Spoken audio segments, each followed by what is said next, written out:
So welcome back to the video और आज हम बात करेंगे 10 mistake that you make as a full stack developer. अगर आपने नई नई फुल स्टैक डेवलपमेंट सीखी है तो आप ये 10 मिस्टेक जरूर करते होंगे, तभी आपका कोड जो है वो सही से ऑप्टिमाइज नहीं है, सही से चल नहीं रहा है प्रोडक्शन पे। इन सब पे आज हम बात करेंगे और मैं आपको आज नोटिस कराऊंगा कि आपकी मिस्टेक्स क्या क्या हैं। Okay, let's start with the video.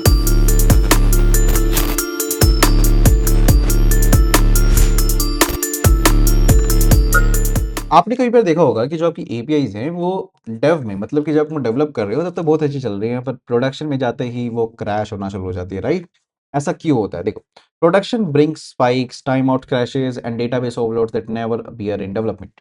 अब मतलब यहाँ पर ये है कि जब हम अपनी एपीआईज को, मतलब कि बैकएंड को प्रोडक्शन पे डालते हैं, मतलब कि जब डिप्लॉय किया जाता है ना, डिप्लॉय मतलब कि हमने अपनी एप्लीकेशन को यूजर्स को दे दिया, भाई तुम अब जाओ उसे यूज करो, उसे चलाओ, जितना मर्जी हो सके करो। अब लेट्स सपोज आपकी वेबसाइट वायरल हो गई या फिर उस पे बहुत सारे रिक्वेस्ट आने शुरू हो गए, लेट्स सी। तो उस टाइम पे क्या होता है, जब प्रोडक्शन में वेबसाइट जाती है तो उसमें स्पाइक्स आते हैं। स्पाइक्स मतलब कि स्पाइक एक ऐसा ग्राफ है, मतलब कि पहले तो आपकी वेबसाइट नॉर्मल चलती है, एकदम ऐसे स्पाइक आ सकता है, एकदम ऐसे, मतलब रिक्वेस्ट का ओवरलोड हो सकता है। तो उस टाइम पे आपने देखा होगा कि टाइम आउट्स हो जाते हैं, क्रैशेस हो जाते हैं, डेटाबेस ओवरलोड हो जाता है, दैट नेवर्स अपीयर इन डेवलपमेंट। अब डेवलपमेंट में वो कभी आपको अपीयर नहीं होंगे, मतलब डेवलपमेंट में कभी आप देखोगे नहीं। रीजन बीइंग, डेवलपमेंट में आप सिर्फ अकेले अपनी जब वेबसाइट को डेवलप कर रहे हो तो आप अकेले रिक्वेस्ट करने वाले हो। प्रोडक्शन में जाते ही आपकी वेबसाइट पे बहुत सारे यूजर रिक्वेस्ट करेंगे, तो आप वहां पर ये मिस्टेक्स करते हो कि तभी आपकी एप्लीकेशन जो है क्रैशेस होने लग जाते हैं, डेटाबेस पे ओवरलोडिंग होने लग जाती है। तब इसको कैसे कैसे ठीक कर सकते हैं इस चीज को प्रोडक्शन में?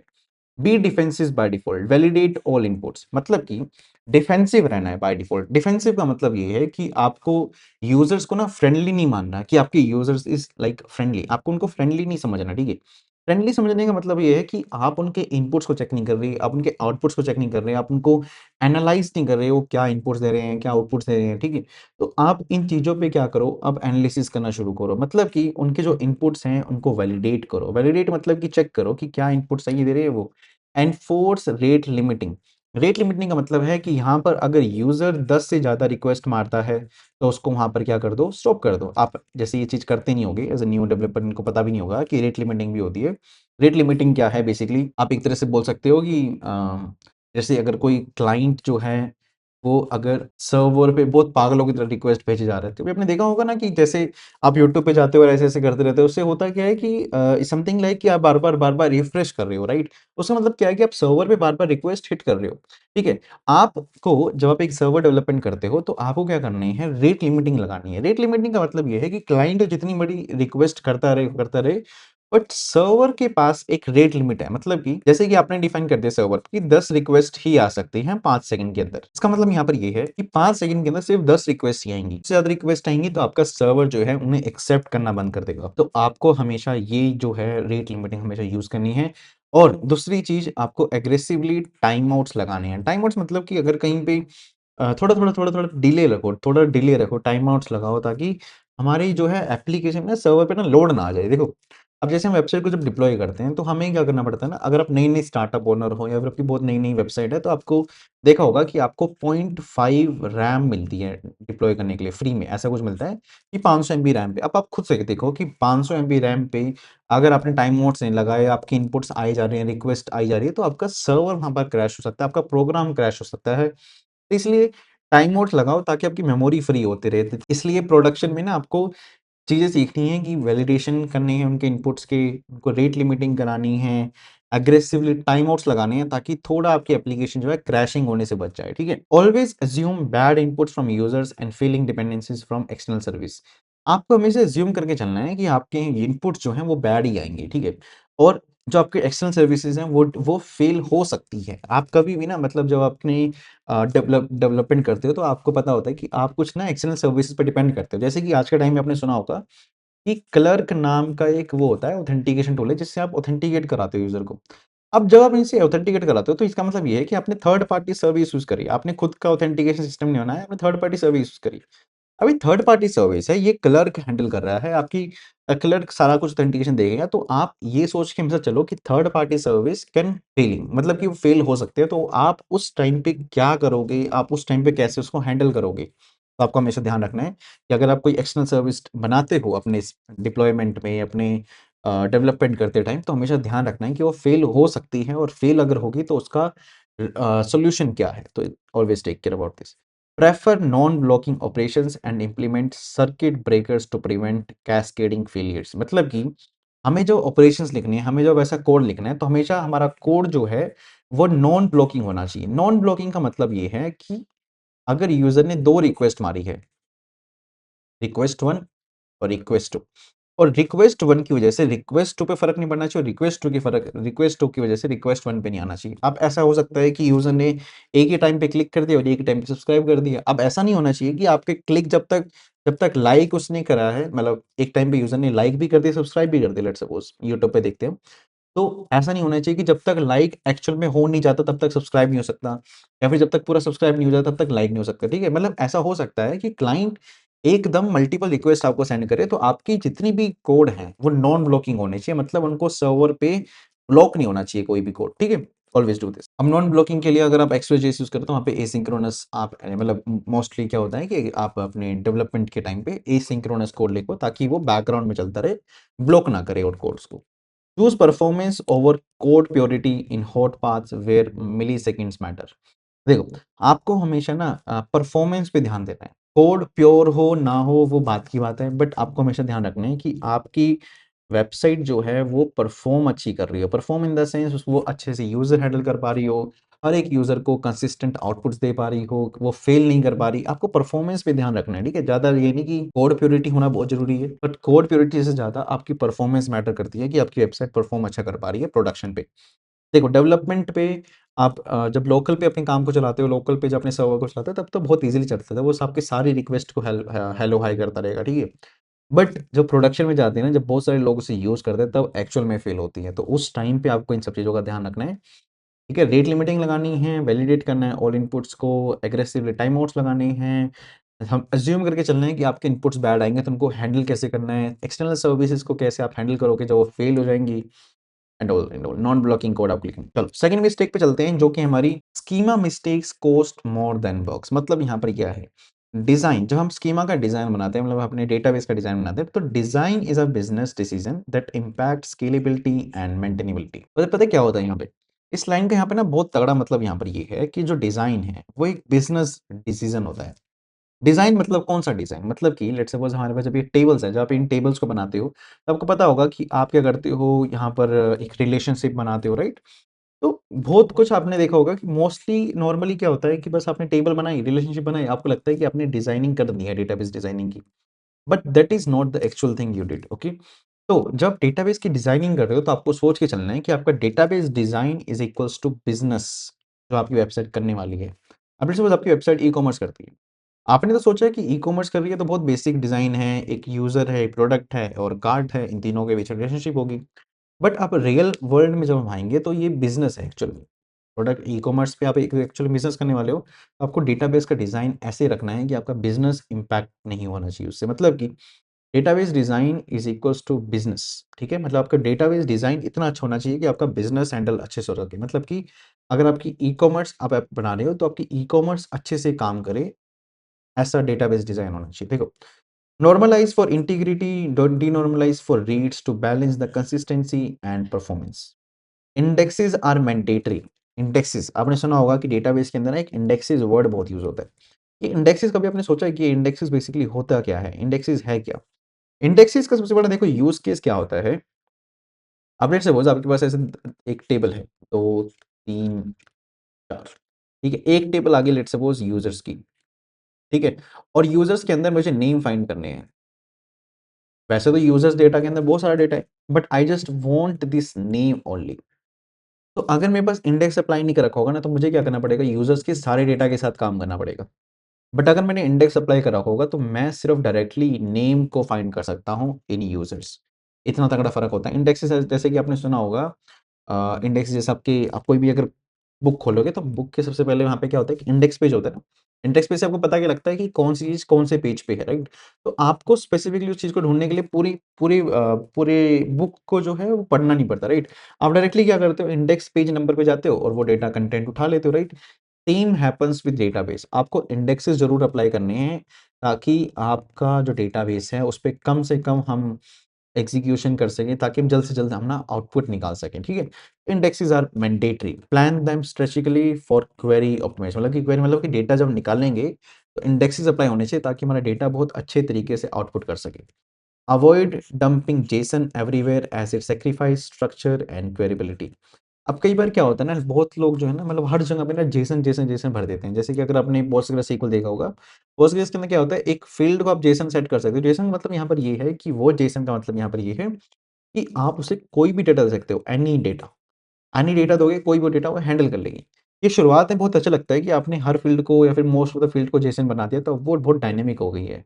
और जितना ज़्यादा आप डायनामिक करोगे, उतना ज़्यादा सैक्रिफ़ाइस करना पड़ेगा आपके डेटाबेस को, क्योंकि जब आप क्वेरी करोगे, आपके अब डेटाबेस के अंदर क्या है, कंसिस्टेंसी खत्म हो गई। और अगर कंसिस्टेंसी खत्म हो गई, तो आपके डेटाबेस के अंदर फिर क्वेरेबिलिटी डिक्रीज़ हो जाएगी, सैक्रिफ़ाइस करना पड़ेगा आपको स्ट्रक्चर के साथ। तो जेसन अगर किसी फ़ील्ड को रख रहे हो, तो बहुत ध्यान से आपको जेसन रखना है कि लेट्स सपोज़ कोई मेटा डेटा है, आप उसको जेसन रख सकते हो, बट जितना कम हो सके आपको जेसन को यूज़ कम से कम करना है। Migrations are scarier than code bugs because they affect production data. तो आपको ध्यान रखना है कि जब माइग्रेट कर रहे हो, तो माइग्रेशन बहुत अच्छे तरीके से करें, मतलब कि एक डेटाबेस से दूसरे डेटाबेस में जब आप माइग्रेट करते हो कोड को, तो वो आपका सही से होना चाहिए ताकि प्रोडक्शन के डेटा पे आपका इफ़ेक्ट ना आ जाए। अगर आपने माइग्रेशन में गलती करी तो आपका डेटा लॉस हो सकता है। देखो, अब नेक्स्ट जो है थर्ड इज़ आवर ऑथेंटिकेशन। जब आप फुल स्टैक डेवलपमेंट करते हो तो आपको पता होगा कि आपने ऑथेंटिकेशन पे काम करा होगा। Authentication is a system not a feature. एक ना ऑथेंटिकेशन है, हमेशा हम सोचते हैं कि एक फीचर है वो। मेरे भाई वो फीचर नहीं है, हमारी वेबसाइट के अंदर वो एक सिस्टम होना चाहिए कि आपकी ऑथेंटिकेशन फेल ना हो। आपकी ऑथेंटिकेशन बार अगर कोई यूज़र रिफ्रेश कर दे रहा है या फिर यूज़र 10 दिन बाद आ रहा है, तो तब भी वो ऑथेंटिकेट रह पा रहा है, तो वो एक सिस्टम है, वो एक कोई फीचर नहीं है जो आपने ऐड करा है।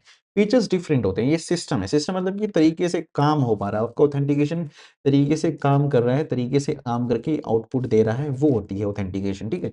देखो, use access and refresh token with rotation to maintain security while providing seamless user experience across session। आपने कई बार देखा होगा कि आप जब अमेज़न पे जाते हो, तो अमेज़न आपको ना 1-1 महीने तक भी लॉगिन रखता है वेबसाइट्स पे। ऐसा कैसे हो सकता है? और सिक्योर्ड भी रहता है उस टाइम पे। रीज़न बीइंग क्योंकि वो वहाँ पर यूज़ करते हैं access token and refresh token. Basically refresh token क्या है? एक्सेस टोकन और रिफ्रेश टोकन का कॉम्बिनेशन यूज़ करते हैं सिक्योर्ड वे में, ताकि आपको सीमलेस यूज़र एक्सपीरियंस मिल सके। मतलब कि आपको बार-बार पासवर्ड डालने की ज़रूरत नहीं है, बट आपको सिक्योरली ऑथेंटिकेट किया जा रहा है। तो आपको इन चीज़ों पे ध्यान रखना है, ठीक है? Handle token expiration gracefully and implement device wide logout to invalidate all active session simultaneously।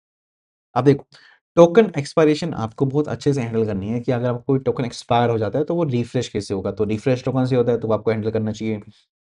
Implement device wide logout, अगर कहीं से भी एक लॉगआउट होता है, तो आपको दूसरी जगह से लॉगआउट ना हो जाए। वो डिपेंडिंग करता है कि आपको एक फीचर कैसा है, क्या आपको चाहिए। जैसे इंस्टाग्राम में क्या होता है, इंस्टाग्राम में आप किसी एक अकाउंट, जैसे आपका अकाउंट जो है वो 3 डिवाइसेज़ पे लॉगिन है।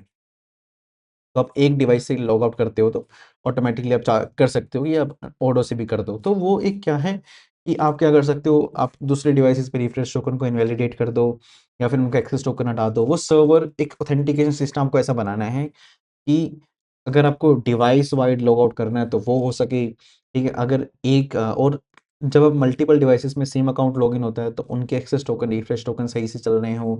सीमलेस यूज़र एक्सपीरियंस रहना चाहिए एक ऑथेंटिकेशन सिस्टम को जब अप्लाई करते हो। Protect password reset flows and session management with proper validation and security controls. Okay. JWT alone is risky without additional controls like token rotation, expiration handling, and revocation mechanism. अब जैसे लोग क्या करते हैं, सिर्फ JWT अप्लाई करते थे, उनको लगता है कि JWT अप्लाई करते हैं बहुत बढ़िया है, बट JWT को यूज करना एडिशनल कंट्रोल के साथ ज़्यादा यूज है। मतलब कि आप एक तो सिर्फ एक JWT यूज़ कर रहे हो ऑथेंटिकेशन के लिए, वो तो ठीक है। बट JWT के साथ आप क्या कर सकते हो, मल्टीपल ऐड ऑन्स कर सकते हो, ताकि आपका कोड ऑथेंटिकेशन सिस्टम जो है वो और अच्छे से काम कर सके। I hope you are getting the point.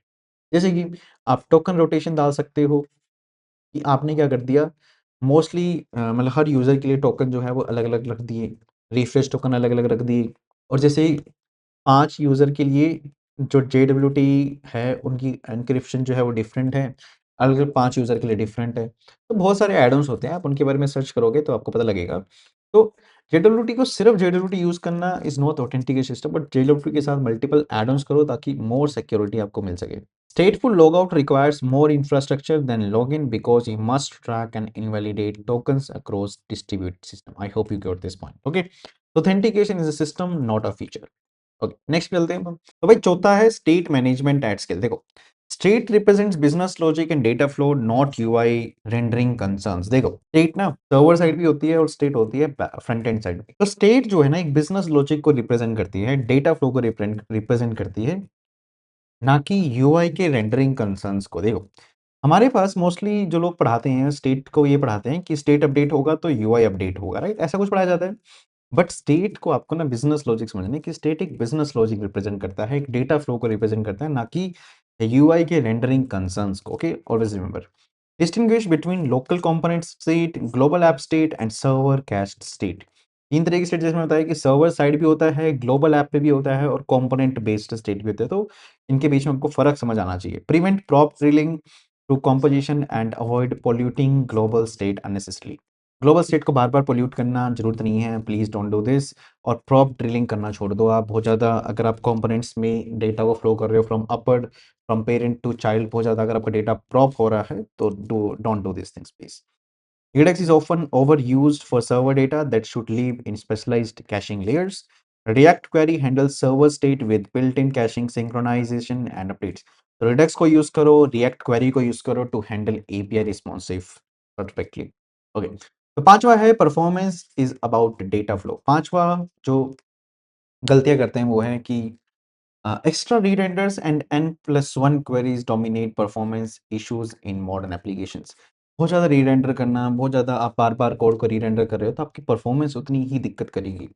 Performance is about data flow. Implement caching strategies before spending time on micro optimisation. देखो, कैशिंग पे आप थोड़ा अपना टाइम डिपेंड ऐड ऑन करो, जैसे कि आप रेडिस को यूज कर सकते हो। देखो, कैशिंग बेसिकली क्या है? लेट्स से हमारे पास एक ऐसा डेटा है जो यूजर को बार-बार चाहिए होता है और वो डेटा डेटाबेस में है। अब वो डेटाबेस से पहले आप कहाँ रख सकते हो? उसे रेडिस में डाल सकते हो। मतलब कि यूजर को एक्चुअल डेटाबेस पे हिट नहीं करना पड़ रहा है। यूजर जो है डायरेक्टली क्या कर रहा है? रेडिस से वो डेटा ले रहा है। रेडिस क्या कर लेता है? डेटा को कैश कर लेता है। ठीक है? तो आप क्या करो, कैशिंग अप्लाई करो ताकि डेटाबेस पे कम से कम प्रेशर पड़े। बार-बार डेटा देखो, अगर सेम आ रहा है, यूज़र को बार-बार वही सेम डेटा देखना है, जैसे कि यूज़र प्रोफाइल डेटा है। अब यूज़र प्रोफाइल डेटा तो सेम है, वो चेंज नहीं हो रहा। अब उसको डेटाबेस पे भी रखा हुआ है और आप कहाँ रख दो, उसे कैश भी कर दो रेडिस के अंदर पर टेम्परेरी बेसिस पे, ताकि यूज़र जो है डेटाबेस में बार-बार जाके क्वेरी ना कर रहा हो और डायरेक्टली रेडिस से उठा सकते हो। तो कैशिंग को थोड़ा अप्लाई करना शुरू करो। Move heavy components work off the main thread to keep UI responsive. Trace performance end to end to identify whether bottlenecks are front end or back end. ठीक है? One poorly optimized database query can stall your entire API response. अपनी database query पे बहुत ज़्यादा ध्यान रखना है कि आपकी API query database query से दिक्कत ना आए डेटा फ्लो में। तो छठा है हमारे पास errors are feature. Design systems expecting failures at every integration point and network boundary. Implement global error handlers to catch unhandled expectations and prevent blank screens. I hope you are getting the very बहुत simple words में लिखा हुआ है। Structure error responses with actionable codes, messages and context for debugging. आपको समझ आ रहा होगा, जो एरर रिस्पॉन्सेज जब हमारे पास एरर्स आते हैं वो एरर एक फीचर की तरह समझो, और जब कोई एरर आता है तो उनको अच्छे से दिखाने की कोशिश करो ताकि आप डीबगिंग में आपको हेल्प हो सके। Distinguish between logging for records, monitoring for trends, and alerting for actions. Use proper debugging tools with breakpoints instead of relying on console statements. एक तो होता है लोग ना बहुत ना कंसोल कंसोल कर देते हैं हर जगह पे। कंसोल करने की जरूरत नहीं है, आप थोड़ा ना कंसोल से बाहर आके ना और भी दुनिया देखोगे तो जैसे इनसाइट्स होता है, आप अज़ूर के अंदर इनसाइट सिस्टम ऐड कर सकते हो, जिससे आपको पता लगता है कि इनसाइट्स क्या चल रहे हैं। आप वो अप्लाई कर सकते हो। मतलब कंसोल के अलावा भी बहुत सारे तरीके होते हैं डिबगिंग करने के। डिबगिंग टूल्स अगर आप देखोगे तो उसमें आप जैसे डिबगिंग को ट्रैक कर सकते हो, एनालाइज कर सकते हो, उनके भी टूल्स होते हैं। ये नहीं कि सिर्फ सिर्फ कंसोल स्टेटमेंट से ही आप डिबग कर पाओ। तो डिबगिंग करने के लिए भी आप थोड़ा ना टूल्स को यूज करना शुरू करो। सातवां है हमारे पास security is hygiene. Automate bots continuously scan and attack all exposed endpoints by default. कुछ बोट्स बनाने शुरू करो और कुछ स्कैनिंग करना शुरू करो, अटैक्स को जो आ रहे हैं उनको हैंडल करना शुरू करो ताकि एंडपॉइंट्स हमारे सिक्योर होते रहें। Always validate and sanitise all user inputs to prevent injection attacks. तो आपको हमेशा वैलिडेट करना है, सैनिटाइज करना है हमेशा यूजर इनपुट को, ताकि इंजेक्शन अटैक्स हमारे कम से कम हो सके। Implement protection against SQL injection and accesses while securing admin routes. Keep API keys and secrets server side only, never expose them to front end code. ये बहुत गलतियां करते हैं कि हमारे फ्रंट एंड कोड के अंदर वो APIs ऐड कर देते हैं, मतलब API कीज ऐड कर देते हैं। Never never do this. जितनी भी API कीज ट्राई करो सर्वर साइड पे रही, फ्रंट एंड साइड पे ना आए। कॉन्फ़िगर कोड्स थ्योरली based on actual security needs, not just convenience. सिर्फ कन्वीनियंस के लिए हम कोर्स को अप्लाई ना करें। हमारे पास जो कोर्स फीचर होता है उसको अच्छे से यूज करें ताकि हमारे पास एक्चुअली जो एक सिक्योरिटी की नीड है वो फुलफिल हो सके। Deployments break more than code. Environment variables, pipelines, and configs cause unexpected production failures. Maintain parity between development, staging, and production environments. Automate database migrations with rollback strategies and validation checks. Monitor Node.js version and memory limits to prevent runtime crashing. Treat CI/CD pipelines as integral parts of your development workflow. जब हमारा code local side पे होता है ना और जब development पे जाता है, डिप्लॉय हो जाता है, तब बहुत सारी चीज़ें जो हैं आपको ध्यान रखनी है, जैसे कि एनवायरनमेंट वेरिएबल्स हैं, पाइपलाइंस हैं, कॉन्फ़िगरेशंस हैं, अनएक्सपेक्टेड प्रोडक्शन फेलियर्स। ये ENV वैल्यूज़ हो गई, पाइपलाइंस हो गई, कॉन्फ़िगरेशन जो है अनएक्सपेक्टेड डिप्लॉयमेंट फेलियर्स दिखाएँगी, आपको इनको हैंडल करना है। ओके, ये सब मैंने यहाँ पे लिखा हुआ है, एक बार इनको आप पढ़ सकते हो। Third party service will betray you. Assume down time, delays and duplicate events will occur regularly. आपको पता होना चाहिए कि आप जब थर्ड पार्टी सर्विस पे डिपेंड करते हो, तो चाहे कितनी भी अच्छी हो, वो डाउन हो सकती है। जैसे कि अभी आपने देखा था कि एक बड़ी कंपनी जो है क्लाउडफ्लेयर करके, वो एक थर्ड पार्टी सर्विस प्रोवाइड करती है वेबसाइट्स के अंदर। तो वो भी हमारी फेलियर हो गई थी, वो हमारी फेल हो गई थी, राइट? तो ऐसे ही मतलब थर्ड पार्टी सर्विसेज़ हैं, वो फेल होंगी तो आपको उनको हैंडल करना है, ताकि अगर वो फेल हो गई तो यूज़र को कैसे एरर दिखाना है, कैसे उनको एप्लीकेशन में दिक्कत नहीं आनी चाहिए, कैसे आपको अदर थ्रेड्स को आपको कैसे स्टॉप करना है, तो ये आपको ध्यान रखना है। Isolate dependencies with adapter patterns and exponential back-of retries. Design adaptancy keys to safely handle duplicate requests. Treat webhooks as eventually consistent, never as source of truth. Pin SDK versions and monitor changelogs for breaking changes. Last हमारे पास scaling is architecture. देखो, separate concerns with before traffic hits with clear boundaries and dedicated services. जब हम scale करते हैं ना अपनी application के अंदर, जब बहुत सारा एक छोटी सी एप्लीकेशन जो हम बस डिप्लॉयमेंट बहुत एक छोटे से लेवल पे करते हैं, फिर उसको स्केल करते हैं, depends on the users request और वो सब पे। तो जब स्केलिंग करते हैं तो स्केलिंग एक आर्किटेक्चर है, उसको कैसे फॉलो करना है? Separate concerns between traffic hits with clear boundaries and dedicated services. Add queues and background jobs to handle asynchronous processing effectively. Cache aggressively at the right layers to reduce database load and latency. जितना हो सके उसको cache करो। Avoid one box doing everything by distributing responsibilities across system. Use microservices only when justified by clear organisational और technical benefits. I hope you got the point.